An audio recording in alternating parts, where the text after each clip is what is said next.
whenever I start a painting, I always consider the color choices. And as you've seen in some of my previous lessons, I've worked with what we call the triad of primaries. This one is my favorite, of course, the Old World. So after I did a drawing with the Elegant Writer pen, I wet the sky area and I put in Quin Gold, Quinacridone Burnt Orange, and Indigo, and just did a tip and a turn, and I sprayed out some back to the white.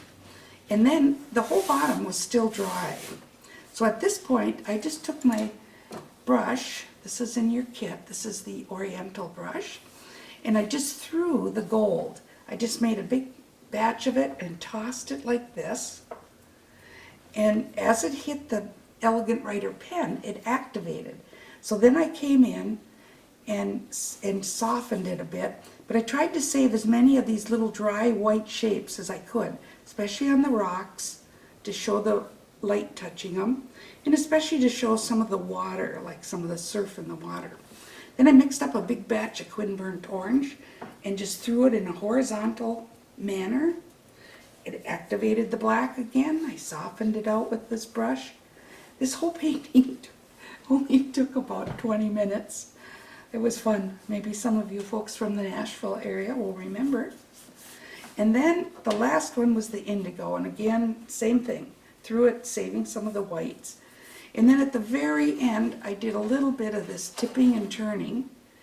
And see, it won't run into those white areas. It will just sort of go into the areas that are already wet, because I wanted to get a nice blended feel here, where the yellow goes into the Quin Orange and the orange goes into the blue. So you might want to try this. Now the first combination I'm going to talk about is complementary, and this happens to be a alcohol ink on a tile, and I love the way they framed it up. And you can see this is kind of a greenish color with the red and the gold. Simply complementary colors.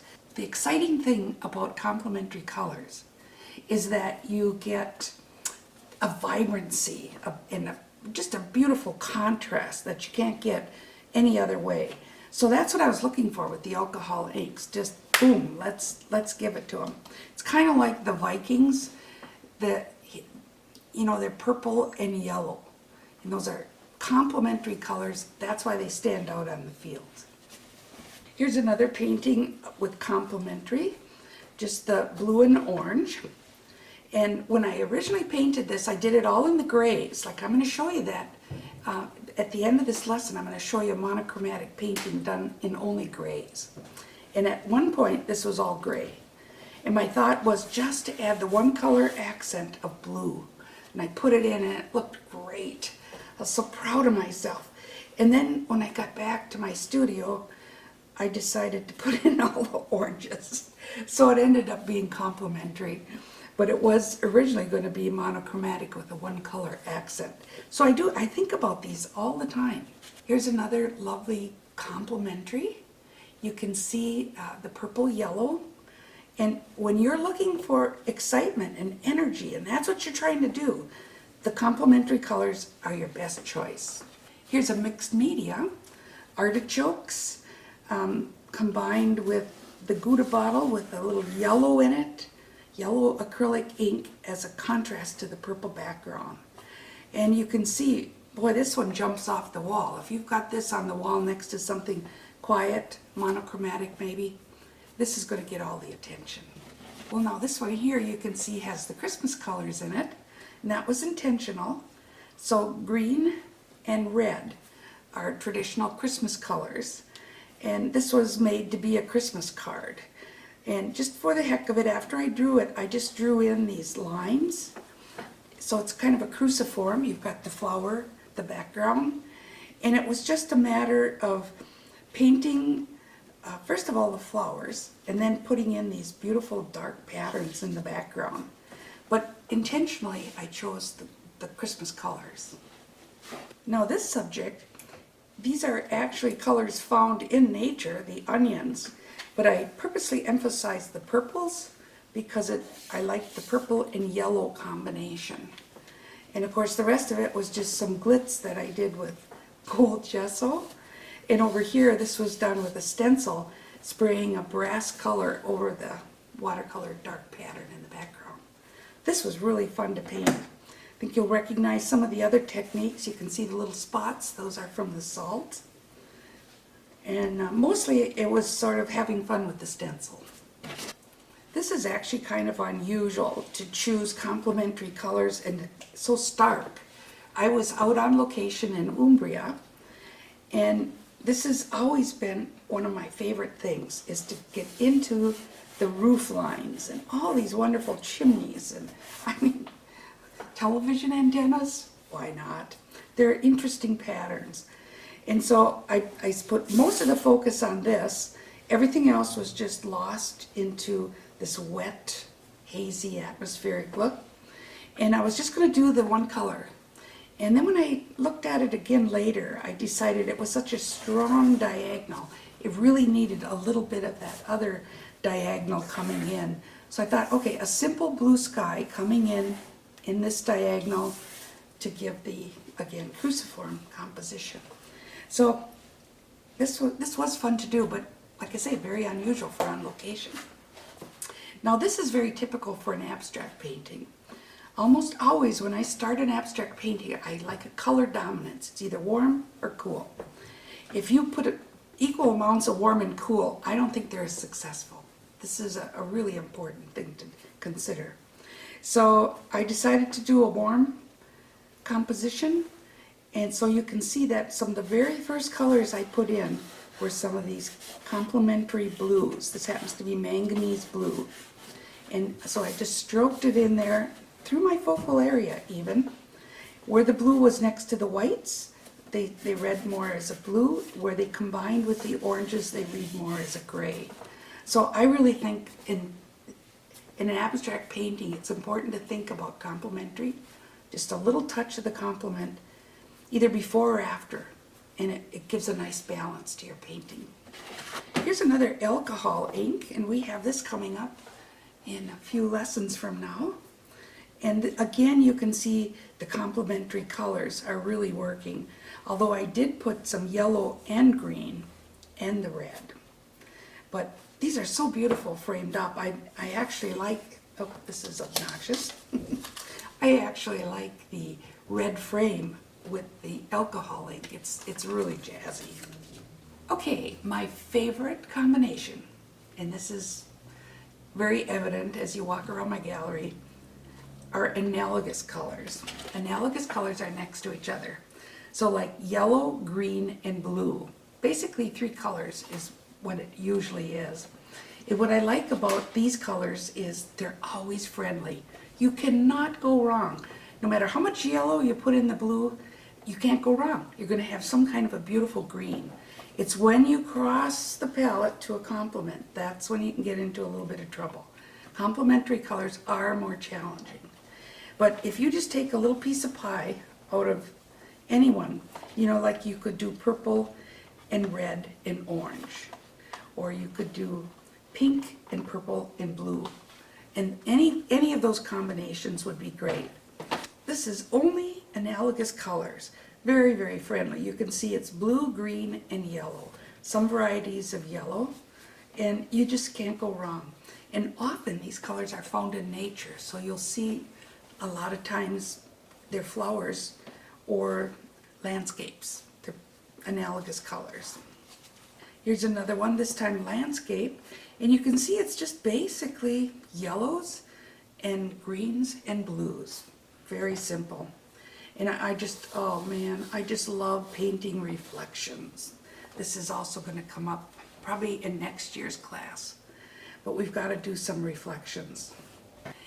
This was one of my most popular lessons in the last couple years. This is actually an ode to the artist named Klimt, K-L-I-M-T. It's a turn of the century artist, and there's a wonderful movie out called Woman in Gold. And so what we're seeing here is the kiss.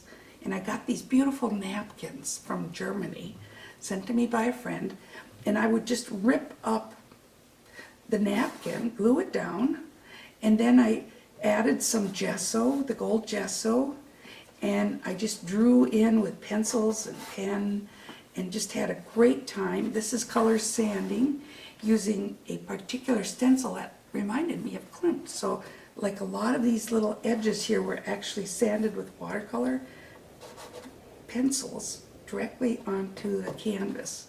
So this was just a really fun experience. We're back to some more very close neighborly colors here. This is basically yellow, blue, and green again. And this was such a great day. I actually sat in the Bahamas and we were at this pathway going into down to the lake. Oh, see, you can tell I live in Lake Superior. This was the pathway going down to the ocean. And I just loved the way these trees were just so friendly and overlapping and interlocking, and oh, this was one of the most fun drawings I think I've ever done. And then when it came to painting it, I just didn't want to wet it and do a traditional painting. So I just stroked color in all over the place, and that was it. And you can see how limited the colors are. So don't always think you have to do traditional. Push yourself into more non-traditional. Here we have another analogous painting. Again, nature, flowers. And this is another one of those, just a little bite here, starting with the yellow, going into the oranges, and going into the reds. Very close. And then I decided to put some of the quinburnt orange in it too. So that's how I got some of those lovely darks. It was really fun to paint. Started out really wet, and then I came in with some nice crisp dark edges. Here's another really exciting subject, one I really enjoyed. I've been to New Zealand about 5 times, and every time I go there, I walk by this little house, and it's a typical New Zealand house, and I couldn't stand it. I had to stop and draw it. And it was kind of fun. Usually you don't like to put a fence in front of your subject because it's like saying, don't come in. So I did have to leave an opening over here so people could come in. And again, I did paint this in a more traditional way, but one day I just felt like doing it with slashes of color coming around and just throwing in a lot of warm color to warm it up. So again, you might want to try a non-traditional approach. This is another analogous color. And you can see, again, I chose very warm, but these zebras were really fun to paint. And it was started out really, really wet, so you can see a lot of color that has blended together. And then I did the more crisp edges towards the end. And this was done by putting acrylic into a little bottle. It's called a Gouda bottle. And I actually did this drawing originally with the Gouda bottle. And then after that acrylic dried, I came in and painted this. This is another lesson I'm going to share in 2018. Well, you'll certainly recognize this subject. We've already covered it, but look at the beautiful analogous colors.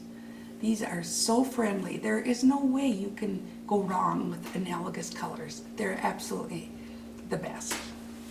I remember the day I painted this subject. I was in the Czech Republic, and it was a rainy, overcast day, and I was having a hard time finding a subject because nothing looks really paintable when it's gray and rainy. And I looked up and I saw these beautiful towers on the rooftops. And so I had no idea what this was, and it was easy just to add foliage down here where I wasn't sure what to do. And I just drew in these beautiful shapes. And because it was such a gray day, I didn't want to paint this gray. It would not have been fun. So I just took and laid in the color, saving my path of white through the focal area and pulling the darks into the edges, and just again using a very simple, friendly combination of basically blue, yellow, and green. Well, here's another great analogous subject. Every year I go to the caves over in France, and I have so many cave paintings. I never get tired of painting this subject. And these are the colors that you see in there. So it's just a little slice of nature, And there's something very serene and harmonious about these paintings. When they're on the wall, they're not jumping off the wall, they're just sort of speaking to you in a whisper. So, can't go wrong with color harmony. We're now going to start with a monochromatic painting. This is abstract, again, one of my favorite subjects, and it's just basically one color. A little bit darker, a little bit lighter, and again, I love just one color. This is basically two colors if you consider black a color, but the fact that it's just so simple, just the black with the gold, and you can see the pattern of movement through here. This is a lesson that we've already done, the jelly papers, but I really, really love the idea that it's limited color. Just to me, this is one color. And of course, this is the painting we just finished, that we painted with the pieces of mat board. As it turned out, I'm really actually excited about it. And I love the variety here with the gesso, where when we scraped over the gesso, things just happened. It was a lot of random things that happened. And even these pieces of newspaper, they look like flags. I kind of like that. So the idea was presented to me, why don't you maybe put red umbrellas? And you know what? I love it. I love doing monochromatic paintings with one color accent. I'm just going to take a little bit of my Quin Coral, and I'm just going to come in here and add some red umbrellas. Not very many. Just a few. I think I'll do this guy. And I'm remembering now the light seems to be coming in from this side, so I'm just going to retain a little bit of that light too.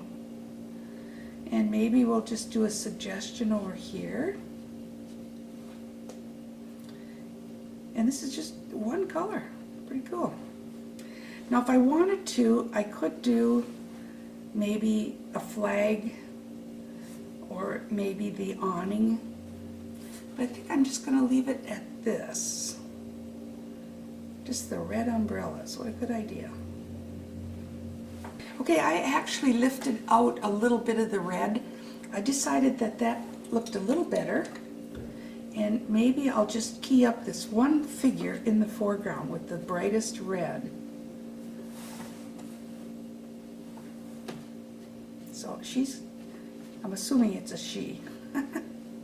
She's going to get just a little bit brighter, because after all, it is a rainy day. We don't want to have too much color here. There, I like that better. Here's another subject I really, really like. I was teaching out at Martha's Vineyard, and it was with a big group of on-location artists, and we went all around the island, mostly to private homes who had views of the lighthouses, or this subject came up. I love this subject. So we just drew in a few of the rocking chairs, and I thought, I don't like the post, I'll just leave that out. And so again, I kind of like this with just one color accent. So I did the underpainting using alizarin crimson and phthalo green, and see, this gives you a black. With this black, I can then come in and do some really lovely soft washes to pop things out a bit.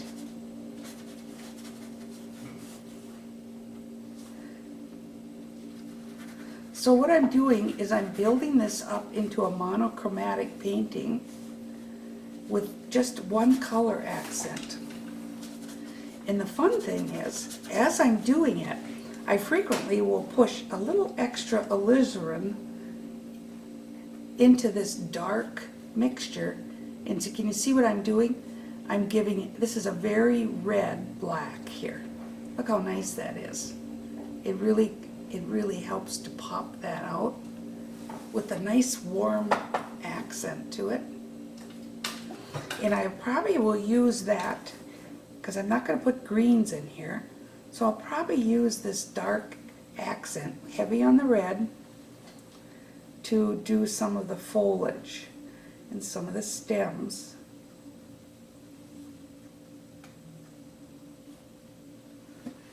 And it won't be long, we're going to have a lovely picture here.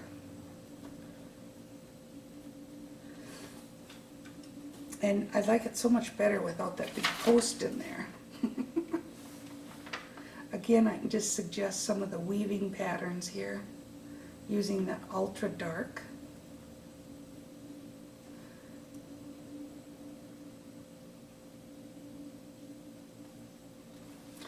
And eventually I need to go a little darker in some of these areas. So I'm going to do this whole thing as monochromatic, and then when it's done, I'm just going to come in with these really beautiful bright colors, and I'll go between the orange, Windsor orange, Scarlet Lake, which is the brightest red I have on my palette, and alizarin crimson, which is the darkest red I have on my palette. Now, another thing I might do, just for a little highlight, I might just do a little glaze of some of this color, like on this dark window. See, I can paint right over the dark.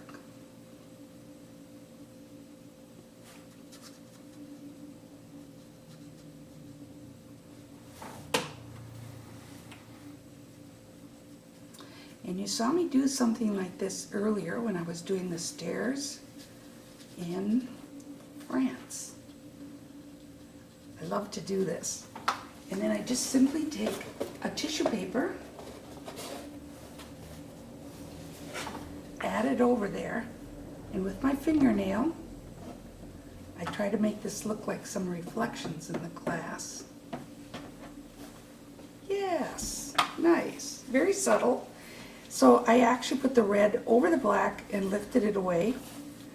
So I think this is going to be fun. I hope you're inspired and would like to try something like this sometime. Okay, the last picture I'm going to show you with color accent are again those lovely rocking chairs. This was in Martha's Vineyard again, and I just love the entrance where we have this lovely little rounded staircase. And see, now remember, none of these shadows are drawn in. You just wing it. Don't draw any lines. You just look at what's happening and paint it best you can. And here I just did a color accent using a soft pink. So that was really fun to do. You can see some of the pink pulled into the background and into some of the shadows. But basically, and I guess I got a little carried away, I did add a little green too. But it's pretty close to monochromatic with just a color accent. Okay, well that was a rather long introduction, but I really enjoyed sharing with you all the variety of color choices that are out there. So what I did today is, this is kind of a very uninspiring photograph. I mean, I'm just sitting across the street from a building in Tuscany. And in fact, we had lunch there. But we just, in order to get in the whole scene, we were actually sitting on the roadway where cars were going by. And I just thought, well, it's kind of interesting with all the foliage, and there were a lot of subjects here, but what really made it interesting for me was that little red Vespa. I thought, okay, that's it. There's no colors in here that really intrigue me. I'm just going to paint it in complements. So we're going to do this in like kind of a green tone, and we're going to put that Vespa in the brightest red we can. So I'm just going to get started. And I have to tell you that this wasn't an original idea. I was there with my friend Pauline Hailwood from New Zealand. And Pauline was the one who inspired me. And thank you, Pauline. It was great. I'm telling you, she started a revolution in my artwork. I have been doing so many more of these wonderful, limited complementary palettes. I think it's the way to go. So using my favorite greens, which would be Antwerp, Windsor Yellow, Quin Gold, we're going to mix up some just grayed down greens. I'm going to start with this. And see, I'd like to have a few broken shapes here. I think that's really important when you're painting a subject to throw in some broken shapes first of all. Don't just paint it straight across. And then I want to come in with just some layers of water, leaving some of those whites. Some will be a little darker, a little lighter. Isn't that fun? Maybe I'll push it a little darker over here, a little darker over here. So we're just basically going to keep the paper dry, and I'm going to be able to just come in and paint this with all these lovely grays. So far we've just got quinacridone, gold, and Antwerp.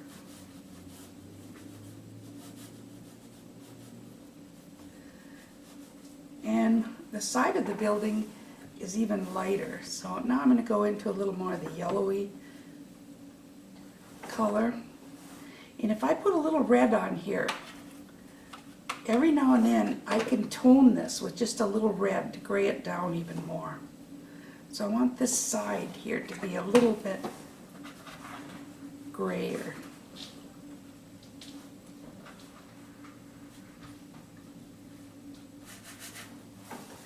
I'm going to switch to a larger brush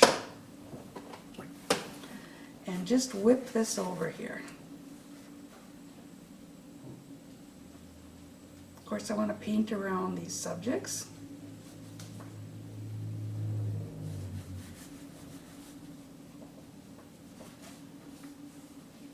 And I might just pick up a little bit of this greener color here.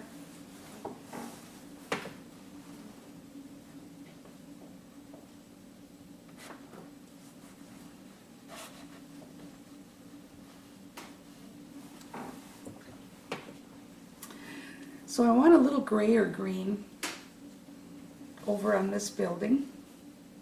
So I put a little more red in it. I'm going to make it just a little bit darker. And you always paint around everything. You never know what you're going to paint those later. Maybe not, maybe nothing. See, I don't really care too much about what happens in these backgrounds. I just want some broken shapes of light. Broken shapes entertaining us a little bit. Maybe a little darker here. Maybe a little darker here. And when we get to the top, the edges, I'm just wetting it. It's all going to be just lost. So now I'm ready to come in with another blue. If I use French ultramarine blue, it's already got red in it, and that's important. The Antwerp has yellow in it, and it's a pretty bright green. But the Antwerp, as soon as I add yellows to the Antwerp, I'm going to get some really nice grayed down colors. See, look at that. Very gray, because it's got the red in it already. So I'm just going to come in here, get some more of these grayed down colors. Really gray. Maybe a little, I'll use this to get a little darker up here. See, I don't want to draw too much attention away from my Vespa. Just having fun here. Every time I have windows, I usually paint them darker. We'll add a little more blue to this, French ultramarine blue, and this will give us the darker color that I'm looking for. Oh yeah, that's perfect.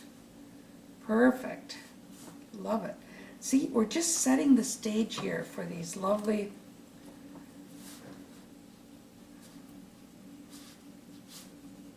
anything in the foreground here. I'm really going to go dark. Whenever you have a canopy, it's dark under there. So we're just going to go dark. This is my French ultramarine with a little bit of the green in it. And my paper's dry, so you can see how easy it is for me to just all of a sudden make it wet. Not too wet.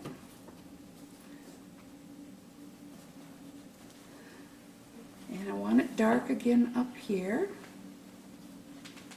More blue. A little darker up here.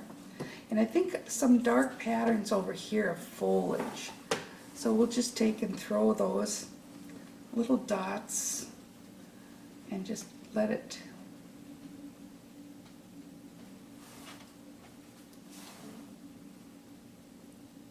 oh yeah, this is nice. A little more gold, a little more French ultramarine, a little darker over here, a little mysterious. We're just gonna put little shapes back here. We don't know what they are. And I need it dark to pop out my Vespa. Here we go. Quin gold, French ultramarine blue, and let's just pop this baby out right here. Yes, very nice. So it's amazing how foliage, I can use foliage to enclose anything. Now we can see our little Vespa. Yes, I love that. You're gonna know all my tricks pretty soon. Again, I'm just trying to create some kind of sense of mystery under here. And let's go a little darker up here. I'm going to go back to my small brush.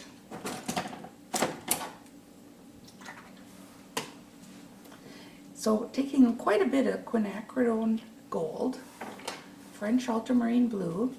This is not a combination I use very much, but see, it will be perfect for my foliage. Now, I could do the foliage with that special brush, but I kind of like just using the brush in my hand. You'll notice it's not working as well. So now I've got to come in and kind of move around some of these spots that I didn't plan on. It's okay. We like those little spots. It's gonna be fine.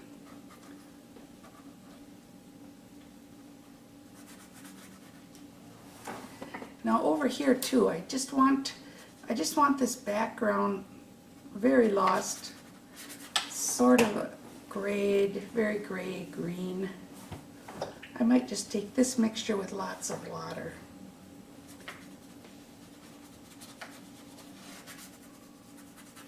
There it is, like that. We'll throw in some more foliage here. Now, frequently, I'll throw the foliage and then I just take my brush and give it a little help.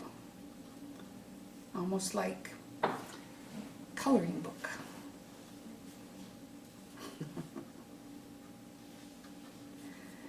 Because we're not too worried about any of this. We're just setting the stage.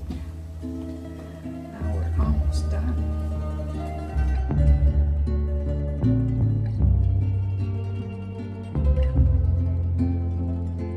Switch to my Oriental brush. It does work better.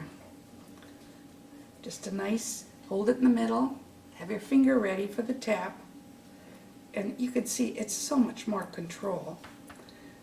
Sometimes I get lazy, but really, this little brush is worth it. And we'll just come in and give it a few more soft touches.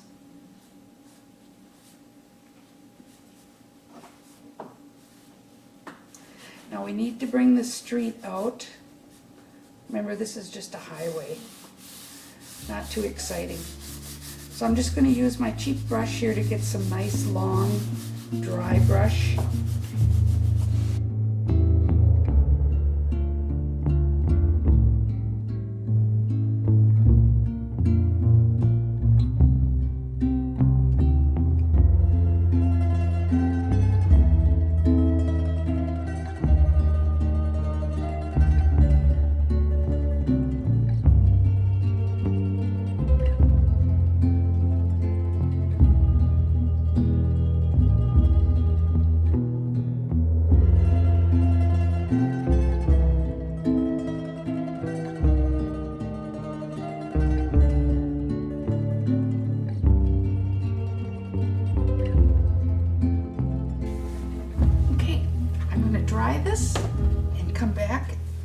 did the color punch.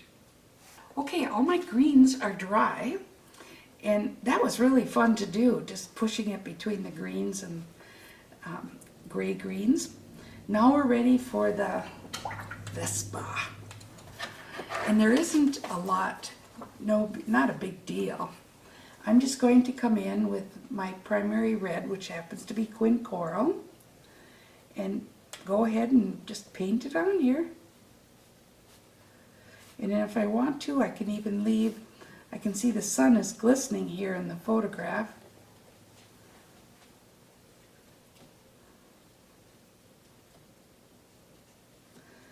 So we'll get that on. Little bit of Quin Coral. Sometimes with reds in watercolor, you have to do them over a couple times. Now I'm tempted to use a little alizarin. Trouble with alizarin, it dyes a little bit when it dries, but I just want a little bit darker red in a few of these areas. So I'm going to take a chance. You can see I did leave a few little whites just to give a nice glisten on it. I might even key it up a bit with a little bit of Scarlet Lake. That is the brightest color on my palette. And after all, there's the star. This is the star of my show here.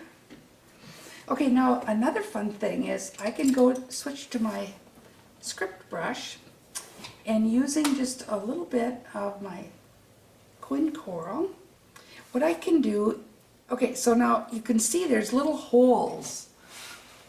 Let's move in a little closer. See, when I throw the paint, that leaves those little holes.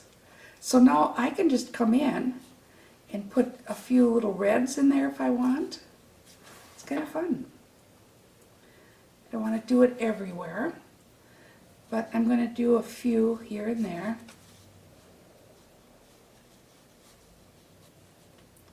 And that's going to be basically the whole picture. How fun was that? Now if you wanted to, you could carry this even further by maybe putting in some glazes. If you wanted to glaze in some color inside the buildings. I frequently do that. Just a little hint. If you're trying to draw attention to it, maybe just a little bit of red back here.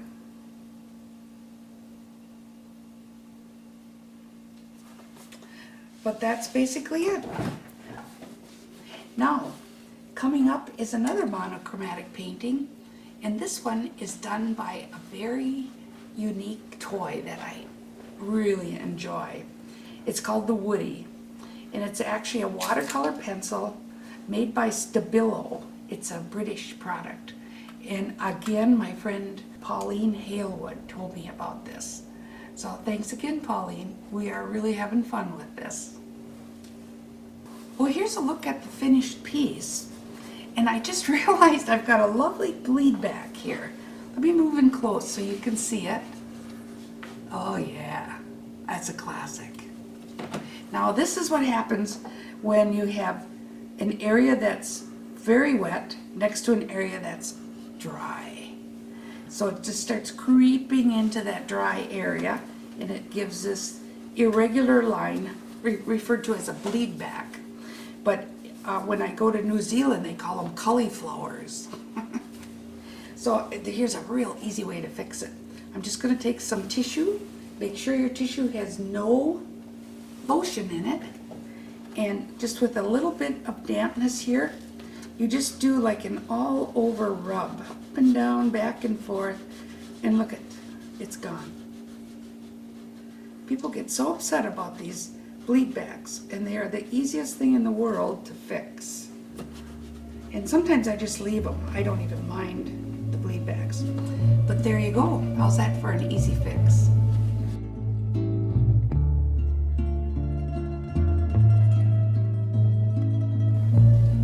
One of my very favorite ways to work is to go especially when I'm out on location, is just to go go for whatever it is I'm drawing, and just think about, maybe before I leave, I'll just put in all of the dark lights and mid-tone values. So I'm just using my sepia pen now, and what I think is fun is just to be very suggestive about some of the areas. You can see here I try to make every one of these lines end at a different place, because this is basically just going to be shadow. The real important stuff is going to happen down through this focal area, and of course this wonderful motorcycle. And because I ride motorcycles, I don't know why, I always find them. I've got quite a little collection now of motorcycles. This one happens to be from the island of Lesbos in northern Greece, which was a fabulous experience.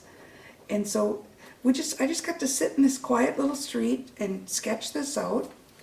And then here's my little trick that I said I was going to share with you.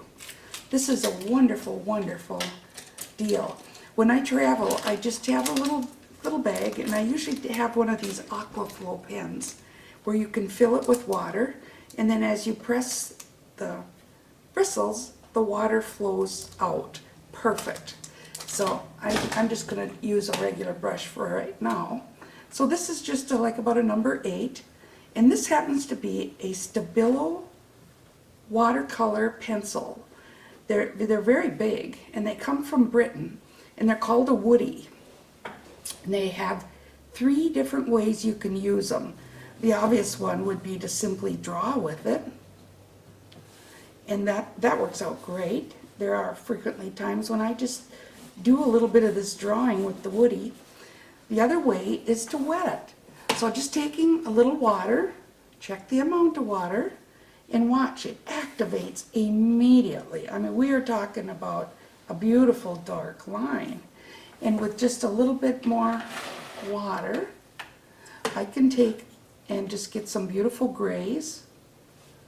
This is one really, it's something I use a lot. So for example, if I want to start building up some of the patterns of foliage in here, and I want to start setting the mood for the fact that all these areas are going to be in grays, this is how quickly I can do it.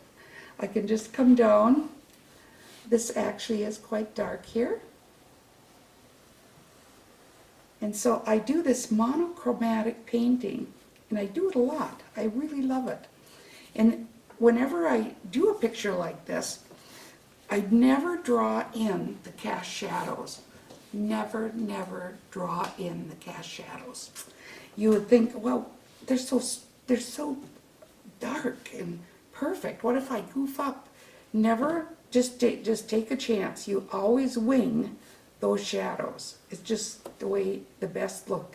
You don't want to see a line in your shadows. So you can see here this shadow goes up because it's a step there, and then it goes back. And this is actually all in shadow here. I'll pull that down. And now you can see there's another cast shadow over here. It goes down because of the step, and then it comes out. And these are buildings casting shadows here. I want it a little darker. That's how easily I can make it a little bit darker. Just add a little bit more from this wonderful Stabilo. And then we've got, if I want to go really, really dark, I just hold it in my hand and just come in here, and I am at black with one stroke. So these are really wonderful tools. We have them here at the gallery. And I would never go out on a plein air, or just even in your studio.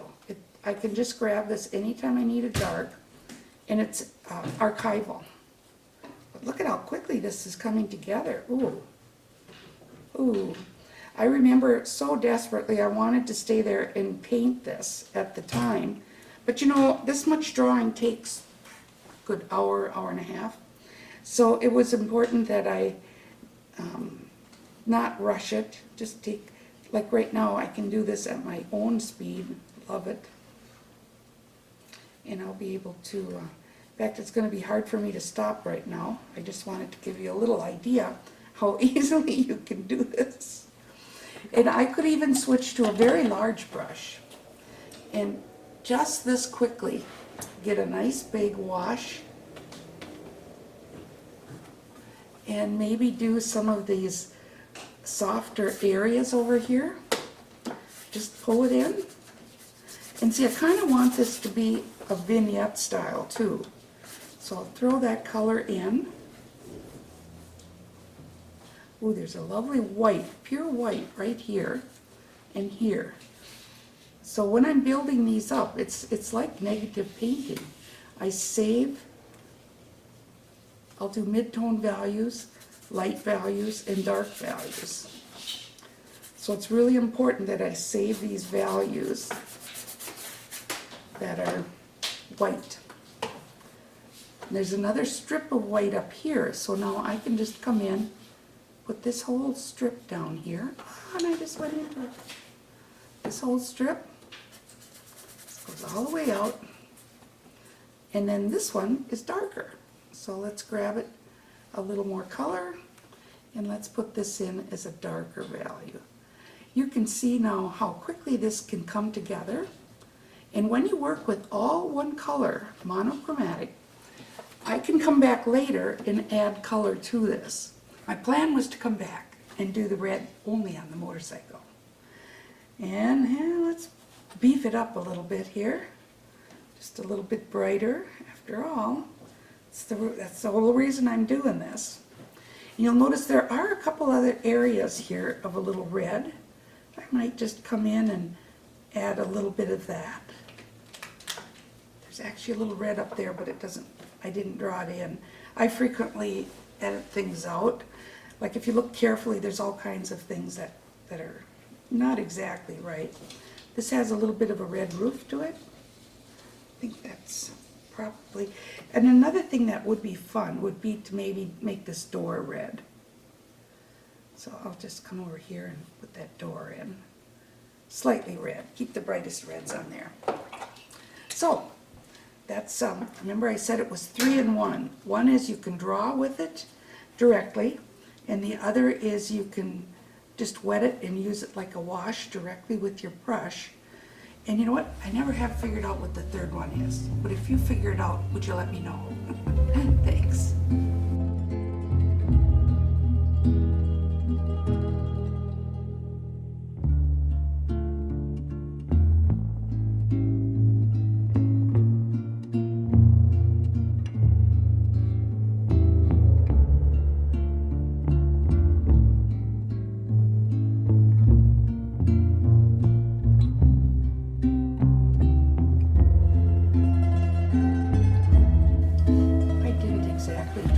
Correctly. There's some, I don't know, there's some strange things in here. And one of the prettiest things here were those wonderful little shapes over that arch, which I don't have. So we'll just have to fake it here. But often I did draw this right on location. So when that happens, I don't always do exactly what's there. Okay, so now we're getting ready to frame this in. I'm going to get a bigger brush. And I'm going to come around. So I can just leave that there. It's an amazing product. I think you're going to enjoy it. So I want to come around here with this pretty dark. I can always go darker.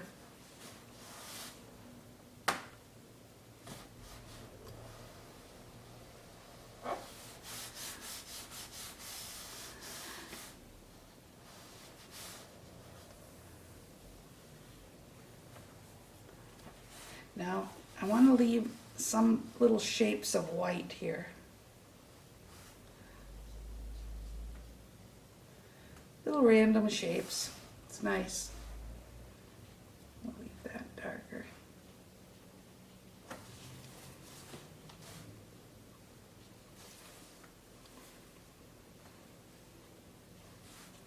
These are really dark. what this is, but I'm gonna make it really dark too.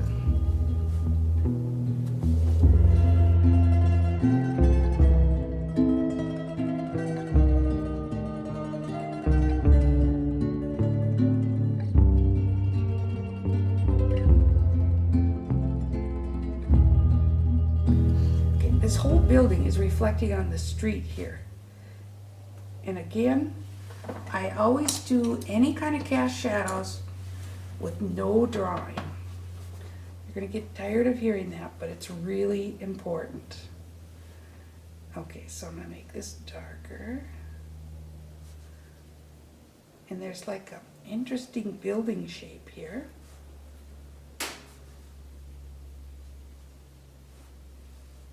These are the front of steps, so they're darker. Then there's a building, and it's so fun. It's got a chimney and some kind of a shape here. And there's another building here.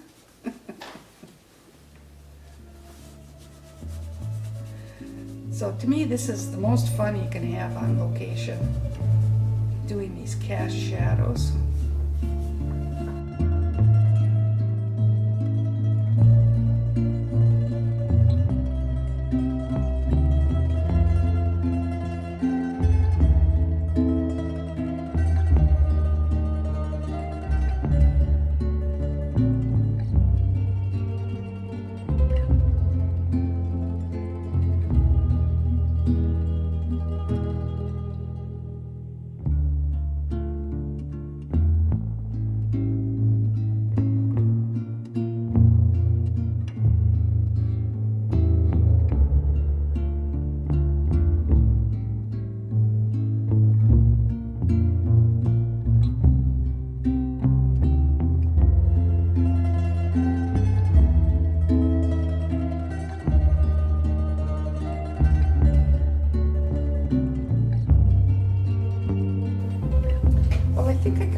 Forever. This is really fun, just layering and layering.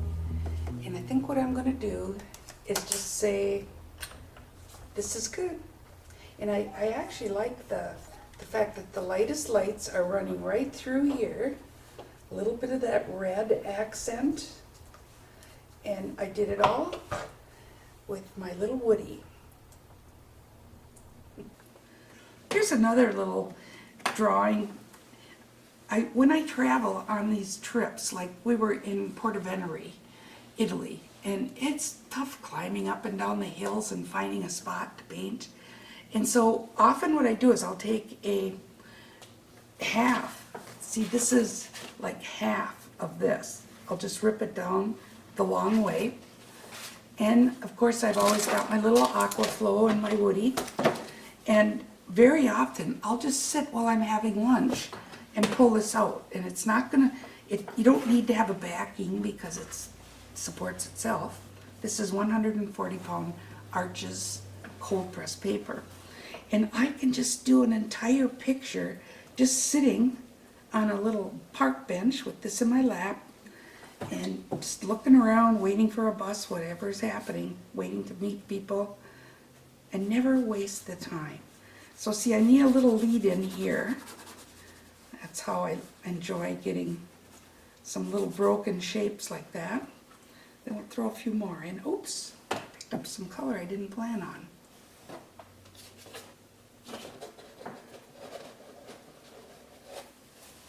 That'll be easy. Just lift that up. And I want a few darker shapes here too. So we'll just put those in. And then really, really dark shapes, like in some of these areas, it's really nice to go that dark. And it totally amazes me how quickly this beautiful Stabilo pencil, it's actually watercolor, it will actually just go to black, just like that. Normally you gotta be mixing, mixing, mixing. This is really easy. So I'm not sitting in front of this scene right now, but it does look like it could use a few more in between layers here. And it also has a beautiful lost edge. You can see how easily it works. And maybe this would be in shadow here. And I always have a little shadow on a pot. Now the fun thing about this is then later you can come in with this particular thing and you can just add color over it. So in this case I'm throwing in a little pure yellow, a little pure Antwerp to make my greens. And I can either use it as one of those paintings where I just give it a little touch of color here and there, or I could go ahead and finish this whole thing with color. But it's just nice to know you can do that. And we can even come in with a little QBO here, give our pots a little color. You can see how the gray just becomes part of the picture. It blends. So I need to repeat that somewhere. Maybe some of the bricks up here. So there you go. I hope you enjoy.